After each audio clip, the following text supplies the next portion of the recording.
Pour expliquer ça, nous allons venir sur un tableau vide. Donc, pour essayer de matérialiser cela.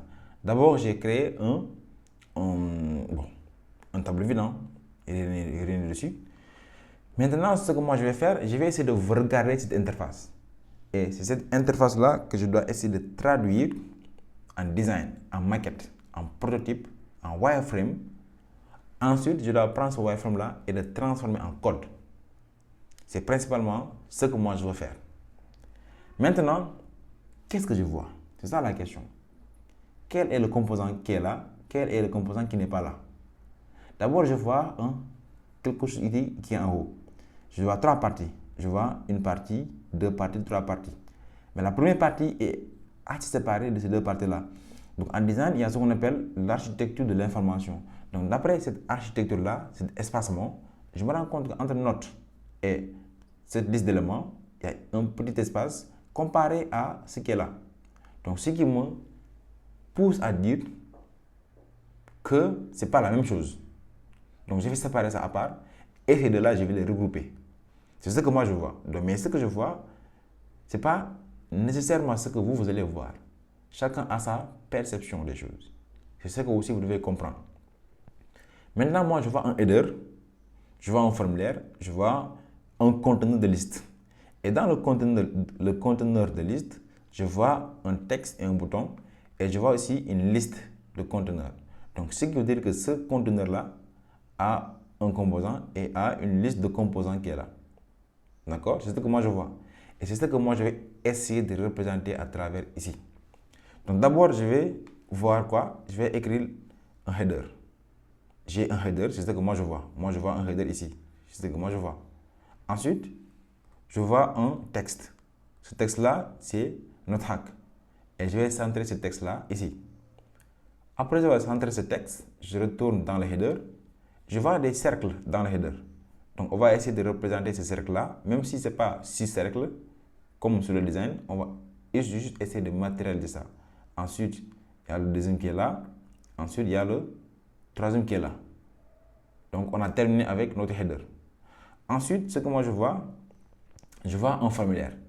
Comme on l'a dit ici, c'est un formulaire que moi je vois. Et dans ce formulaire-là, je vois quoi? Un input. C'est ce que je vois moi. Je vois un input à l'intérieur. Et dans cet input-là, je vois aussi un autre bouton. Comme vous le voyez ici, il y a un bouton qui est là. Et dans ce bouton, il y a un texte Add. Donc, je vais essayer d'ajouter ce texte-là et le centrer. C'est bon. Donc, on est bien jusque-là. Donc, ce qu'on a là, c'est ce que j'ai essayé de représenter. Donc, ce header-là et ce formulaire, c'est ce qu'on a essayé de représenter. Donc, on va essayer maintenant de représenter ce conteneur-là. Donc, je vais essayer de créer un cercle et je vais un peu le faire remonter pour montrer qu'il n'y a pas trop d'espace entre ces deux éléments. D'accord? Et ce que je vais faire ensuite, je vais augmenter la hauteur et je vois un conteneur. Pourquoi j'ai dit que je vois un conteneur ici? Parce qu'à l'intérieur de ce conteneur en blanc, il y a un texte ici et un bouton. Donc, ce qui veut dire que cet élément-là contient des composants à l'intérieur. Il a des sous-composants. Donc, c'est ce sous-composant-là que j'ai représenté ici. Et dans ce sous-composant-là, je vois un texte, note, et je vois un cercle aussi qui contient un nombre. Donc, le nombre-là, c'est quoi? C'est le nombre total d'éléments qui sont là. À chaque fois que ceci augmente, ce nombre-là va s'augmenter. Donc, si moi j'ai note 2, j'ajoute ici note-2, vous allez voir que ça aussi, ça s'augmente. C'est bien, top. Ensuite, ce que je vois quoi? Ici, je vois un bouton. Donc, je vais essayer aussi de représenter ce bouton-là. Et ce bouton-là a un texte Clear All. Le centre, c'est bien. On est bon? Ensuite, dans ce conteneur-là, il y a une liste de notes. Donc, cette liste de notes-là est dans un conteneur aussi. Et là, on est bon. Une liste, deuxième liste et troisième liste. On est bien. Moi, c'est ce que je vois. D'après cette conception-là, si je pense en React, je crée des composants dans des composants. Donc, il y a des composants qui ont des sous-composants. C'est ce que moi je vois. Encore une fois, ce que moi je vois peut être différent de ce que vous voyez. De votre côté, vous pouvez essayer de faire ce petit exercice-là pour vous-même, pour vous forcer à créer des composants, à penser en React.js. Ensuite, donc là, on va ajouter des noms. Comme elle a dit, comme React l'a dit ici, comment penser à React, nos composants doivent avoir des noms. Où est-ce qu'il a dit encore? Dessiner des cases, donc attribuer des noms à chacune. OK? On va essayer d'attribuer des noms à nos composants qu'on vient de créer ici. Donc moi, je suppose que ça, c'est un header. Ça, c'est un header. Ensuite, je dis que ça, c'est mon formulaire. OK? C'est mon form. Et là, c'est mon container. Donc là, je vais mettre notre container. Donc je vais le nommer comme ça. Ensuite, non, là, je vais plutôt dire, c'est un notre form. Au lieu de dire form ici, je vais dire c'est mon notre form parce que c'est le formulaire là qui me permet d'ajouter une note, une nouvelle note. OK? Ensuite, on est bon. Donc, je vais essayer de représenter quelque chose. Regardez bien.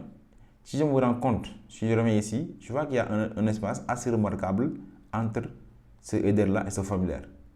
Mais il y a un espace qui est petit par rapport aux deux. Donc, ce qui suppose que ces deux-là sont dans un autre composant. Mais ils sont dans un div. D'accord? Donc, ce div-là, ce n'est pas un composant en soi, mais c'est juste un conteneur qui va nous permettre de mettre de l'espace entre les différents composants. C'est seulement ça son rôle.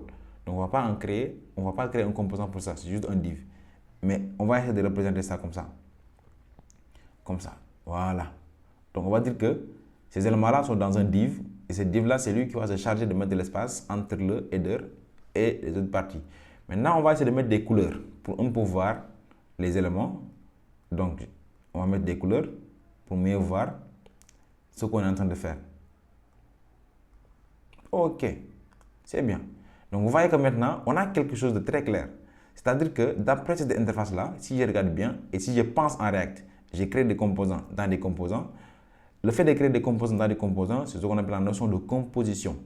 Si vous voulez, vous pouvez venir. Ce n'est pas pour rien qu'on a mis la notion de composition avant la notion de penser en React.